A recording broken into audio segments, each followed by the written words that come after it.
Okay, here we go. We're going to make a video about this guy right in the middle on the top screen. Most people who are in the so-called awake community here in Australia, they're most likely to be able to recognize this face. So I won't need to go into too much. So we're basically going to go and listen to things he says and see if they line up with fact or if there is actually a lot of, how would I put it, disinformation, whether it's deliberate or not, can't prove that, yet the outcome is the same. It's actually really dangerous and it leads to more slavery. So now we're going to go and unpack it. Here we go. And Derek, you've done a brilliant job. We've been talking about for some time now the Constitutional Convention, which will be kicking off in 2024 in Australia, regardless of what anybody else says. Okay, so right there, he's telling you what's going to happen. You don't get a choice. This is just what's going to happen, right? So you're invited or not, doesn't matter. It's still going to happen. And then, but what he's not saying is that that is now going to dictate how the country moves forward. That's pretty much what he's insinuating. So there's your first red alert there, guys. All right. And we have, as you can imagine, a lot of people with their own perspectives on what Australia should look like in terms of a new constitution with the common law people. We've got a whole bunch of other things, Magna Carta and the rest. Okay, really important. He's mentioned Magna Carta, he said common law people, like that's like a group, some kind of sect or cult, right? The best part about this whole thing is that everyone engages in common law all the time. That's the real terrifying thing. Now, this individual has never ever defined what common law is, but what he has done is made a big point of saying that we're all sovereign and, you do your own research, et cetera, et cetera. And if someone is sovereign, why would they delegate the responsibility for understanding common law outside to somebody other than themselves? How does that make sense that that's someone who's sovereign? Bit of a contradiction, right? But anyway, let's just focus on the fact he said Magna Carta, because that's going to be quite important. And what I love about what you've done is you've exactly highlighted that which needed to be highlighted to the people. Now, in our constitution, which is a constitutional monarchy. Big message just through here, right? He said in our constitution, which is a constitutional monarchy. Now, he's about to contradict himself, right? Because he's about to say that Australia has its own separate constitution. Now, the reason why that's a problem is because the one he's talking about was created by Parliament. Parliament cannot write itself into constitutional authority. The 1901 Commonwealth of Australia Constitution, whether it's the 1900 version or the 1901, doesn't matter. It was written by the same people, and that is the British Parliament. So now he's drawing on that as some kind of source of authority, right? Now think about that. If government writes itself into authority, it is your master. So why is he referring to that as a constitution? The other thing is he's never actually defined what the constitution actually means, what the actual definition of one is. Never done it. Just the same way as he keeps banging on about sovereignty, but he himself has never defined sovereignty. But he wants you to be sovereign while he goes and outsources the understanding of common law, right? No contradictions there at all. So anyway, let's carry on. If the government of the day decides to act unconstitutionally, our resolution of that problem is very different to what you have in the US. And once again, Actually, no, it's not. Biggest, most glaring fallacy is that the US has an entirely different system of governance to Australia and every other Commonwealth country. It doesn't. It has the exact same one. All they have that's different is a different title for their head of state and a different title for their actual country. They call it a republic. We don't call it that, right? We're a Commonwealth nation. But the governing system's exactly the same because the US one was actually born from the Magna Carta, the 1215. The word he just said in there. But he doesn't know that, right? He'll bang on about the US Constitution as being this fine, piece of work, but he would just sort of be very dismissive about the 1215 Magna Carta. So it's some old sort of relic, but what's it really got to do with me? While at the same time he hugs the Bible like that's some source of authority. But that's not a relic for some reason, which is even older text.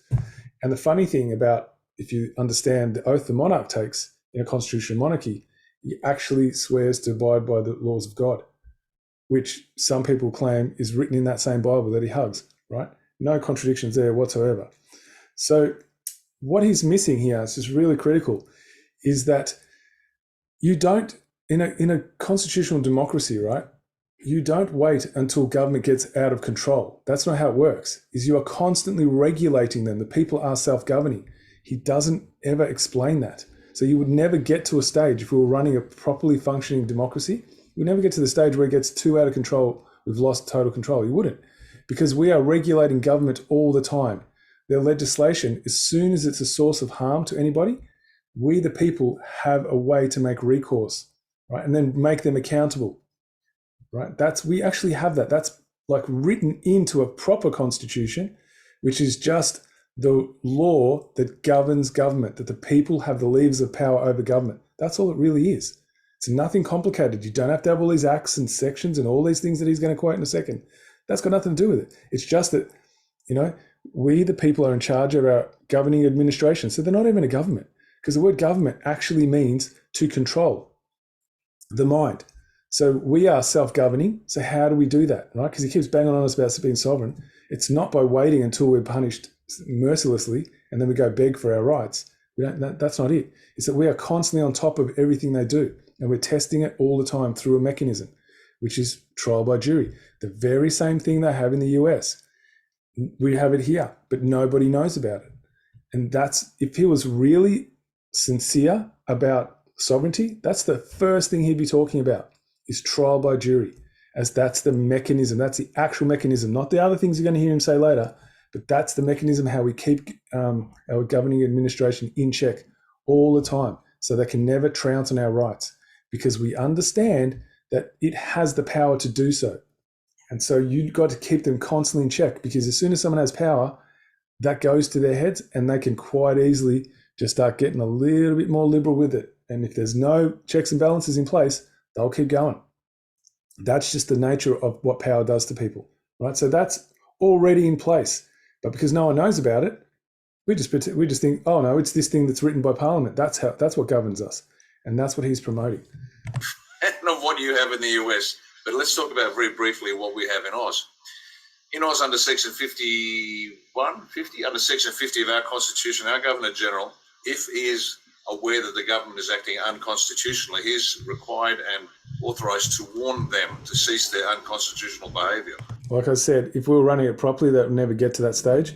But let's just pretend for some reason, let's just pretend we're all ignorant like we are now, and then we just keep taking it because we're just good order followers.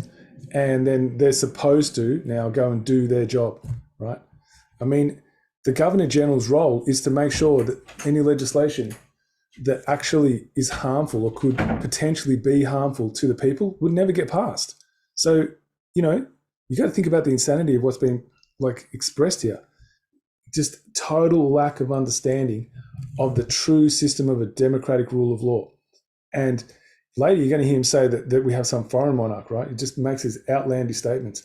This is terrifying, guys. This is a man who apparently, understands, or supposedly calls himself a learned man, goes on about how much he's learned and how much he reads, and et cetera, et cetera.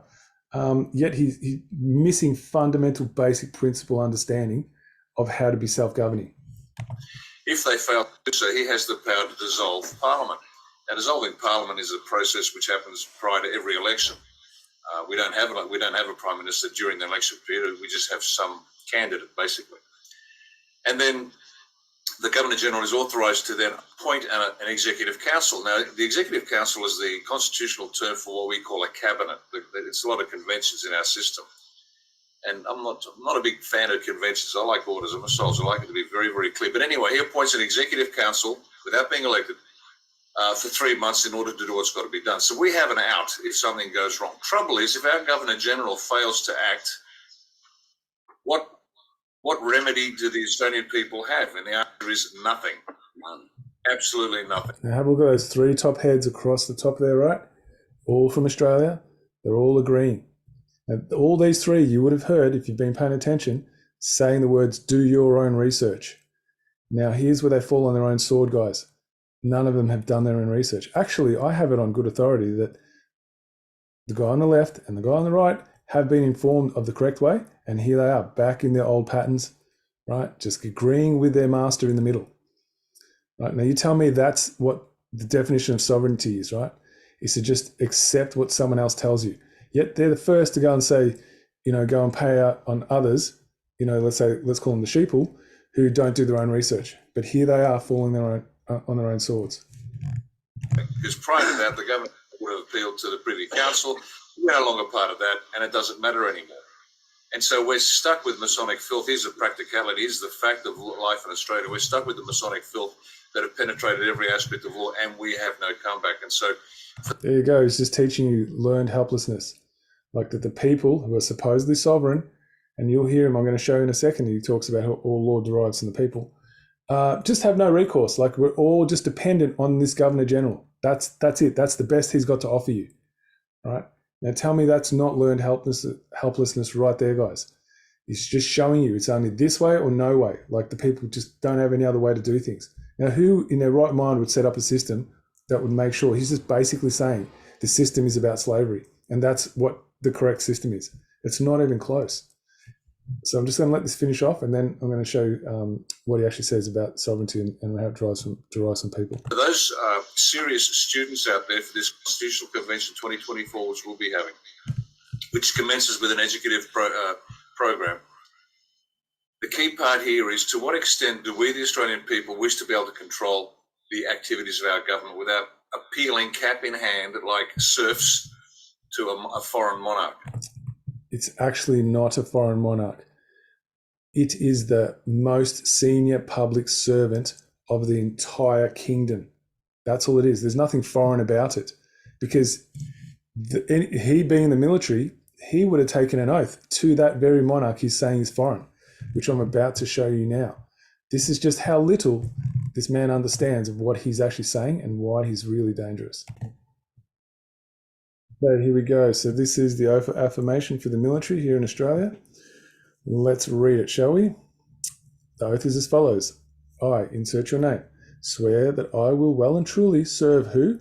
Her Majesty Queen Elizabeth II and her heirs and successors according to law. Now, why would they here in Australia be swearing to a foreign power? Why would that make sense? Because it's not. It's one system of governance, and that's English Commonwealth law. There's no other. So then you got, whether you're a Royal Australian Navy member, Australian Army, or Royal Australian Air Force, for the period, number of years, and my extensions of that period until retiring age, that I will resist her enemies and faithfully discharge my duty according to law. So help me God. Very similar to the police oath. Very similar to the Minister of Parliament's oath. Why are they all the same? Why do they all swear to the highest public servant? Because that's all it is. It's just an office that's created for the highest public servant. That's all it is, right? The most senior one. And everyone who swears to that is another version of a public servant, whether you're police, military, MP, bureaucrat, anything that's got to do with how the whole kingdom is run is a public service position. And so that's why they swear to the most senior one, because the most senior one is the man or woman who takes up that role to be fully responsible for the running of the day-to-day affairs, right? And they cannot do it by themselves. So what do? They create other officers that delegate those duties out. So someone in the military is just someone who is a public servant. Now, who does the actual monarch, the most senior public servant, swear an oath to? To the people, to preserve their sovereignty, right? That they're ultimately self-governing, and all they're doing is operating a system of service that actually helps them live free. So they don't need to take care of those minutiae of, the day-to-day running of like how they're going to coordinate and organize the division of labor and services, etc. That there is a decision-making body that takes care of that part in a way that's actually to the best of the people's interests, right? That's why they have to swear an oath saying they fully understand the difference between morality and immorality. That's why they say, so help me God at the end of it. That's essentially what that says, right? That they know the difference between moral behavior and immoral behavior, because they're using that sort of higher power, which really essentially is just all what belongs in us, and that's our moral compass. Essentially, if you really truly understand it, if you want to get away from all these sort of deity understandings of what that is, a real sort of simple understanding is that you're swearing under your understanding of your moral compass, of how you're connected to it, and you will not by any means suffocate it or disown it, right? And every single one of these members that become public servants, they do the opposite. They disown their moral compass because they don't understand this. This is never explained to them, and there's a reason why it isn't. But yet they still keep this formality in place. Now, I'm willing to bet that he's never had this explained to him, nor as this man who claims he's sovereign, right, to carry a weapon, which is quite a very dangerous thing to do, even cared enough to want to learn what that means. So what kind of individual would actually swear an oath, which is basically your word, right? So your word is your bond, to something they'd never investigated to understand what it means, right? So this is like the massive, massive contradiction here. And it's a big red flag screaming at you guys. So just thought I'd show you how little understanding these people who elect themselves, because he says the word, when we're in power. No, you're not in power ever. At best, you could be at service. That's it, nothing else. This oath is an oath to service. Any other public servant oath is an oath to service. So how could you be in power? Another red flag, guys. And you'll hear him say that over and over again. We're just going to finish off the last bit because he's going to say something important, and then I'm going to tie it up with the next video that I need to do. What do we want to do? And Derek has beautifully explained this separation of military law and what is the federal government law in the United States. So there is a means by which the people can re-establish their sovereignty over a corrupted system. And Derek, you've done a brilliant job. Whoops, that wasn't meant to happen. So remember he said that through this law of war, that the military and the government are separate, and that's the only way that we can, free ourselves. Right, remember he said that, right? So I'm going to come back and get into that, and I'm also going to show that where he says how all law derives from the people, and a few other things.